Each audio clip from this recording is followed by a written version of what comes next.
Hi കൂട്ടുകാരെ, ഇന്ന് നമ്മളിവിടെ ഉണ്ടാക്കാൻ പോകുന്നത് സിമ്പിളായിട്ട് ഉണ്ടാക്കാൻ പറ്റുന്ന ഒരു മീൻകറിയാണ്. ആദ്യം തന്നെ മീൻകറിക്ക് ആവശ്യമായ പുളി വെള്ളത്തിലിടാം. ശേഷം മീൻ വൃത്തിയാക്കി ചെറു കഷ്ണങ്ങളാക്കി മുറിച്ചെടുക്കുക. ചട്ടി ചൂടാക്കിയെടുക്കുക.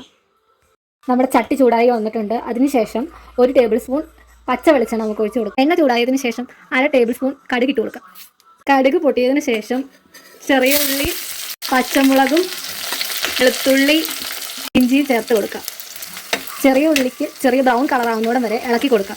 ഫ്ലെയിം മീഡിയത്തിൽ വെച്ച് നന്നായി വഴറ്റിയെടുക്കാവുന്നതാണ്. ബ്രൗൺ കളറായി വന്നിട്ടുണ്ട്. ഇനി നമുക്ക് പൊടികൾ ചേർത്ത് കൊടുക്കാം. 1/2 ടീസ്പൂൺ മുളക് പൊടി, 1 ടീസ്പൂൺ മല്ലിപ്പൊടി, 1 ടീസ്പൂൺ മഞ്ഞൾപ്പൊടി, കൂടെ തന്നെ അല്പം കറിവേപ്പില ചേർത്ത് കൊടുക്കാം.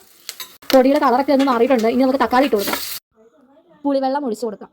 1/2 ടീസ്പൂൺ ഉപ്പ് ചേർക്കാം. ഇത് തിളയ്ക്കാൻ വേണ്ടി ഒരു 10 മിനിറ്റ് വെയിറ്റ് ചെയ്യാം. നന്നായി തിളച്ച് വരുന്നുണ്ട്. ഇനി നമുക്ക് മീൻ കഷ്ണങ്ങൾ ആഡ് ചെയ്ത് കൊടുക്കാം. ഒപ്പം തന്നെ അല്പം കറിവേപ്പില ഇട്ട് കൊടുക്കാം.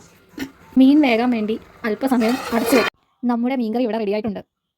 വളരെ എളുപ്പത്തിലും രുചിയിലും തയ്യാറാക്കാൻ പറ്റുന്ന ഒരു നല്ല മീൻകറിയാണ്. വീഡിയോ ഇഷ്ടമായെങ്കിൽ ലൈക്ക് ചെയ്യുക, സബ്സ്ക്രൈബ് ചെയ്യുക. അടുത്തൊരു വീഡിയോയുമായി വരുന്നത് വരെ ബൈ ബൈ.